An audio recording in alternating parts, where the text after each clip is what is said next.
Cammack. Well, thank you, Mr. Chairman. Thank you to you both for being here today.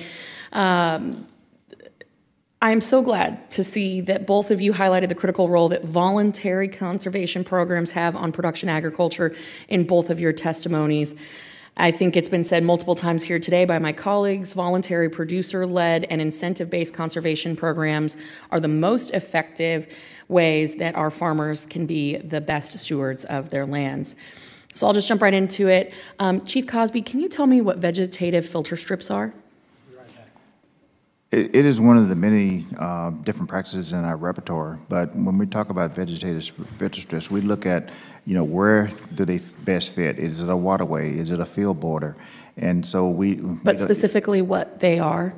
It is the planting of grasses in an area that might be eroding or have water issues and some of those type things. Can you tell me the cost?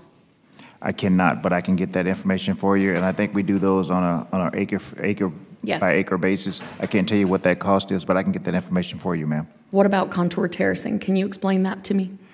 I've laid out a lot of the contour terracing is when you're farming around the hill and you're trying to divert water to the lowest place to get it out of the field, and I've done that. I did that a lot of years while I was in Iowa and across the Midwest, and they work really effectively.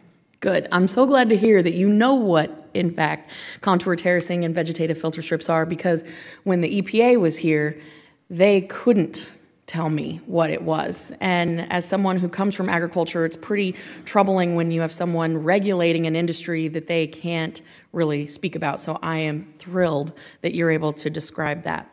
But in November, the EPA published an update to their Endangered Species Act work plan that proposed numerous costly mitigation efforts that farmers, ranchers, and producers would be required to implement when using crop protection tools, including field buffers, vegetative filter strips, contour terracing, etc. These regulatory mandates are in direct contrast to our Farm Bill principles that conservation should be voluntary, incentive-based, and locally led.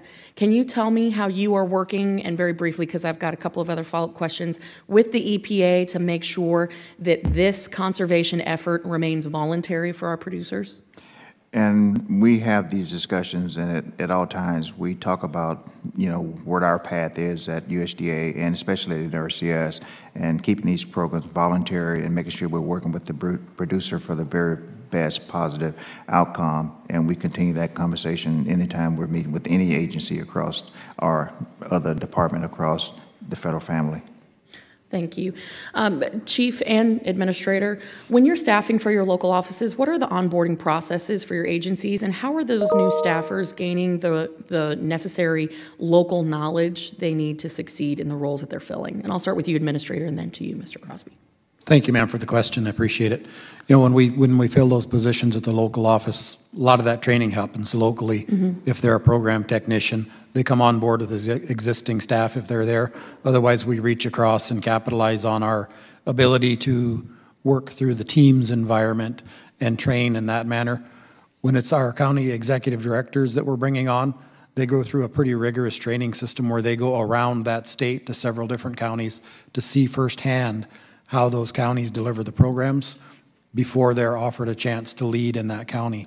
Perfect. And it's critical that they have that opportunity to get in there, roll their sleeves up, and get some experience that's guided, because we all know it's important to have some working knowledge of what is going on so that they can bring their own unique skills to the table in a manner that can help them innovate and continue to provide better service to our producers. Thank you. Mr. Cosby, very quickly, if you could. Yes, as we bring that local staff on, we team those up with the local folks in that office. A lot of times we ask producers in the county actually to help mentor those new employees, because a lot of the folks a lot of these employees are not farm kids anymore, and they're coming from different sectors.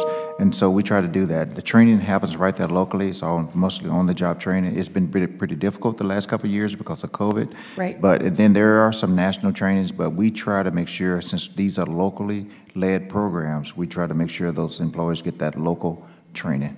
Thank you. And I'm going to turn to FSA now. I'm sure that you're aware, Administrator, that FSA is facing staff shortages and that it is hurting our rural communities. In fact, it's one of the main things that I hear about from my producers, not just in my district, but across the state of Florida. Administrator, what do you believe is causing this shortage, and what is your agency specifically doing to address the shortages of FSA personnel? I think there is a stigma in this country about the reality of federal service, and I think too often people are persecuted for engaging in federal service and painted as part of a bureaucracy. And I think instead we should look at these folks as the forefront of delivery of essential programs and services to our rural communities to give them the lifeblood they need to have economic opportunity.